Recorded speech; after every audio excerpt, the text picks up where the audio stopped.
Gator pit combination, pellet grill, pellet smoker, and a gas grill. You got your control knob for your gas burners in here. V-shaped deflector plate, 1/4 inch thick, and a cast iron commercial burn in there. Slide racks. This is based on our pellet grill as well. It's stainless steel top, stainless steel fire pot, grease pans, heat shields, stainless steel tables, cabinet down below, and of course our Pellet Pro hopper, 35-pound hopper over there. And you got birdhouse stacks.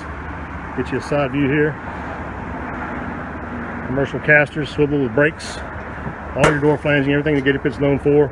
And there's your badass Gator Pit birdhouse stacks we're known for. Let me back up and get you a good overall shot of it. There you go. This is a pellet grill, pellet smoker, and also a gas grill combination in one. It is probably a one of a kind. I don't know of anybody that builds these or has even made one of these, but here you go, Gator Pit. Always staying ahead, stepping forward, doing things others don't do.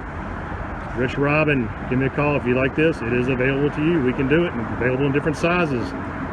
Gator Pit Custom Barbecue Pits. See ya.